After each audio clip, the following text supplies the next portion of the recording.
All right, guys, welcome back to another video. It's your man Jay with the announcement of the iPhone 16 lineup. I think a lot of people have gotten to the point where they're just kind of fed up with this design, or they just want Apple to do something different. And I guess you really can't blame them. I think the next step for Apple is going to have to be something like a foldable device. You can keep doing this and it'll keep selling more than likely. Almost 40 million of the iPhone 16 Pro lineup was sold, and the iPhone 16 Plus has sold almost 3 million, if not more. Shout out to Gary for giving me the information. But I feel like I said it before, and I say it again. I think them taking away the SIM card is a huge letdown, and some people will just follow anything that the industry says to do. But them taking away the SIM card is to control consumers. You can't escape so quickly if you take away the SIM card. And that's the logic behind it, because Apple is the only one doing this in the United States. And with the iPhone being one of the top selling phones, carriers are like, yes, let's get this deal going. Do this for us, Apple, because the SIM card remains in other countries. It's just the United States. And it's unfortunate in our market, it's all these games and just keep playing games with consumers. And for those of you that brush that off and say, get over it, eSIM is the best, you're just following suit, in my opinion. You should always want to have the ability to move the way you want to move and not be controlled in the slightest way to push your decision in a certain direction. That's just my advice to people who quickly write off the SIM card like, oh, it's no big deal. eSIM is the future. Folks, eSIM has been around for so long, no one really talked about it a lot. And some of us, I used eSIM as soon as it launched. If I wanted to activate service on a carrier that I just didn't know if I was going to be there for a while, I wanted to activate instantly. A lot of times back in the day, you could activate service instantly with the eSIM, and you have service right on your phone and you're good to go. Especially when I was traveling, sometimes I would want to switch services, and I just want to do something temporarily, and I would just activate an eSIM. So, Apple doing this really kills off a large group of people. It may not seem like a lot, because I think a lot of the sales are coming from people just buying the device. They're trading in. That trade-in program has been keeping Apple afloat for quite some time. I know it has, because they're going to report those as sales, even if they're trading in a device and moving forward to the latest one. So here's my iPhone 15 Pro, which I will not be trading this in. I bought the iPhone 16 Pro. But I'm not trading in. I've stopped trading in as much as I used to back in the day. It has to be a phenomenal deal. If Apple was giving me $1,000 for this phone, I'd trade it in and get the new one. But they're not. They're offering like $600 or something like that, and it's not worth it to me. I paid well over that, almost double that, for this model. So it's worth keeping and passing on to a family member or something. Like if they lose a phone, break a phone, they don't have insurance. It could be anything. I could pass this on to someone else. But with Apple taking away that little slot right there on the side, the SIM card, it's frustrating. And that's why I said this is the last great iPhone. That's one of the main driving factors for it being the last great iPhone, because you're taking away consumers' options when you do certain things. Now the iPhones are going to sell regardless. They are going to sell like hotcakes. It's no denying this. It is one of the top selling phones, if not the top selling phone in the United States, in the US market. It is not the top selling phone. It is not the top phone in other markets. I wish that our system over here, the government and all the way down to the governors, because we vote, it starts way down at the lowest level. But when there's so many people involved in keeping a broken system going, you're not going to win. You're a pawn on the chessboard. Excuse me, and you're not going to win. So the only way to do it is to vote with our wallets. We can force Apple to bring back the SIM card in less than one cycle. All we have to do is not buy the current model. They lose a lot of money. We tell them what we want. Bring back the SIM card to the United States. We win. Guaranteed it'll work. All Apple needs is probably 2 days with no sales, or a week with no sales, or they do a launch with no sales. Like the sales are so low that they say something's wrong. What's going on here? Here's what we want. Online petition starts. Bring back the SIM card. Simply put, they don't want you to have the freedom. And this is, I don't blame Apple per se for this. I think it's the carriers. That's what I think it is, because this only benefits the carriers when you don't have a SIM card. You can't just take your SIM card out of your phone, because unlocked phones are the way to go. All my phones are unlocked. Every last phone I have over here is unlocked. So unlocked phones give you the freedom to move where you want to go. It's a little bit of the Pixel 9 poking out of it. I was like, what is that in frame? Unlocked phones give you the freedom to move to where you wouldn't do what you want to do with your device that you paid for. So on a carrier, some of you guys who finance the phones on carriers, you have a balance on it for 2 years, 3 years, or whatever you chose. But when you pay that phone off, it's yours to keep. And it should automatically unlock if it's an iPhone. But if it doesn't, you submit it straight through and it's done within 24 to 72 hours. It's unlocked. At least that's how it was back in the day.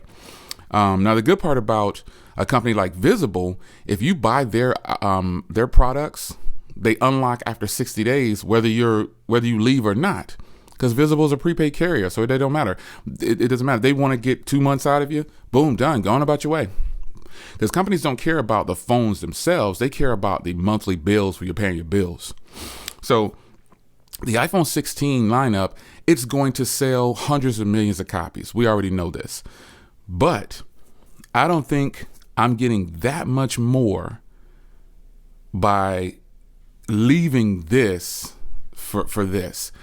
I mean, yeah, I get some new camera modules, but am I really using it to its full potential? Absolutely not.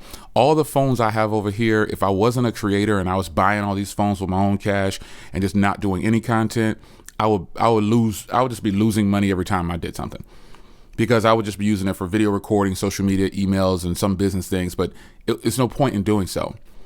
There's no point in doing so. The customers now are kind of some customers are kind of blinded by reality when it comes to these shiny new objects. They see the new one come out and it's just one number up, and they say, because Apple's notorious, and I'm not just getting onto Apple, but it is iPhone season, so it's a conversation. Smartphoneconversations.com, hit it up for the latest blog there. But yeah, this is Apple season. Some people have forgotten all about Pixel season. I haven't, because these are my daily drivers. So I feel like when the next iPhone is launched, everybody just gets so excited, and they actually believe that is this the next best thing. I'm still in awe of this. I'm in shock that so many people are so fascinated with what they think is. I just can't believe it. Sometimes I wonder, if I wasn't a tech enthusiast, would I be following this trend of just like buying every year? Based on the way I was raised, absolutely not. I would still have a flip phone probably, or I probably would have a BlackBerry, and that thing would probably be beat to the ground. I just wouldn't have this type of situation going on here with these smartphones. Yeah, I don't need any of this stuff, and I've said it a bunch of times. If BlackBerry would have come back with BlackBerry OS and bring an updated device, updated BlackBerry Bold or Curve or Passport, that would be my device going forward in the operating system. I could probably stop doing tech on every other device and just cover BlackBerry like I used to back in the day. Remember my channel transition from, I have a lot of new followers, and they don't know that I did imports. Like, to launch this channel, pretty much it was all imports. I was full throttle imports, and then when BlackBerry started to get really keen on it, I was BlackBerry and I was imports pretty much the whole time. But that's kind of what launched this channel. But if I could have it my way, I wouldn't have any of these. I don't need any of this right here. I would just go back to a flip phone or a BlackBerry, and I'd be happy. Very simple, straight to the point, good messaging. It has video call. It has everything that today's products have. It was even better, I say. BBOS, BBM, all the best. I probably won't ever let that conversation go, but I don't know. Maybe BlackBerry will surprise us in 2028 or 2027 and come back with BlackBerry OS, get the server back up, get everybody's BBM back, and we can move forward. But nonetheless, iPhone season is here. If you have a 13, or if you have any of the 13 lineup, especially the 13 Pro and 13 Pro Max, do not get rid of this. Let me unlock this thing here. Do not get rid of this phone, because you're holding on to something that is probably a gem that you just don't even know that you're holding. I'm checking my battery cycle health. Yeah, after all this time, I'm at 95% for the battery. Now this phone right here is on iOS 18, and this one's on 17. Didn't put this one on the beta. I'm just going to run it just regular, just whenever it hits, and that's just it.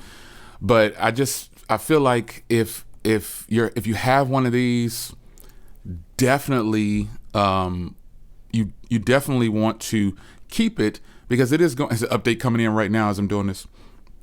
See, look at this. And that's what I'm saying. Like that just goes to show back again to the conversation of updating, switching to the phone, because right now it's no longer an upgrade. And I was going to say earlier, Apple is notorious for saying, and this is the best iPhone. This is our latest and greatest. As for iPhone, yes, it's definitely not the latest and greatest and best phone on the market. Apple, it's time to do something new. And it's going to have to be more than you adding the camera module on the side, a little button and all this other stuff. I'm surprised that people are so intrigued by this, but there are so many phones out there that are just as good as the iPhone, if not better, much better. Tons of them. But I respect the game because I like iPhones too. I use an iPhone every day. This is my daily iPhone alongside the Pixel 9 Pro. And then I also use the S24 Ultra right now. Currently, those are my 3 phones that I'm currently using. My daily drivers, if some of you guys are asking. But I think if we want to get something better out of Apple, I'm telling you folks, one cycle, one launch, and sales are down, the stock will drop, and then we can start an online petition. Because some of you guys think that you don't really have to have a SIM card. I've actually ran into some comments where people are like, oh, you need to get with the times. I'm like, man, eSIM has been around so long. I've been using eSIM for years. It's been a long time. But eSIM, to the conversation of switching back and forth, it's not as quick as people say it is. And it's a little bit of a hassle. It takes about 15 seconds or less to pop this out and put it in the other phone. With the eSIM, you have to do an electronic transfer. And sometimes you have to call the carrier if it messes up. That has happened to me multiple times, which is why I don't like eSIM. This phone number on my iPhone has been here for the year that I'm going on a year and a couple of weeks with this phone straight. And that phone number just won't change. And I'll probably put my new iPhone on this phone number because I don't want to give up my SIM card on either one of the other phones. So, I think Apple, they're trying to say that they're innovating, but this conversation, and it's so funny, people are put memes out there that Apple, every year Apple says the same thing. This is our best iPhone yet. And they're not saying anything wrong by saying that, but they're trying to imply that it's just great innovation. Now, this year's iPhone, it's a little different. They put a little button, more camera game on there. But if you go to the website and you compare the phones, you're going to see that it's not really that big of an update. And the phone looks the same.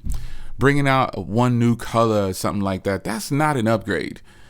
I think I've given the iPhones one iPhone of the year. It might have been this one, or it might have been the iPhone 10, because before this, the iPhone 10 was the biggest leap forward that Apple had ever done. I kept the iPhone 10 for over 2 years. Love that phone. And that'll be the history with this one. This one will not go anywhere. It's not just a collector's item because you fire it up and you use it. So I just feel like I really wish that more people were in tune. Again, you're entitled to your opinion about Apple. This isn't a shade Apple video. It's just another awakening that I think some people really need to hear this. These phones are 2 years apart. They look the same. You couldn't even, if I told you this was the iPhone 15's new color or the iPhone 16's new color, you wouldn't be able to tell the difference. You would think this is the iPhone 16 or the 17 or something. I could say this is the new prototype of the iPhone 18. They brought back the green color. You would have no idea. They brought back the SIM card too. You just wouldn't know. Just because something is working, if it's working and it's not broke, don't fix it. That's not entirely true with some OEMs. Samsung is doing the same thing. Google has slightly moved away from it. They're changing their hardware a little bit, but it's still not enough to warrant a phone every year. We don't need a phone upgrade every year.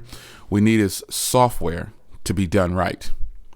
So that's my take on Apple right now. The 16 Pro, like, why did I get it? There's a lot of me that says, man, just cancel that order, because why are you getting it again? But the fact is, I've already signed some I've already signed some contracts with a few people that I agreed to review their items, and that's it. I don't even know that I would use the 16 a lot, unless if I put it on this phone number, then y'all have to use it every day. But I really like this phone right here. Now that I know that the iPhone is a little bit bigger, I'll see how I feel about that, the Pro version, because I definitely don't enjoy these bigger phones for daily drivers as much as I used to.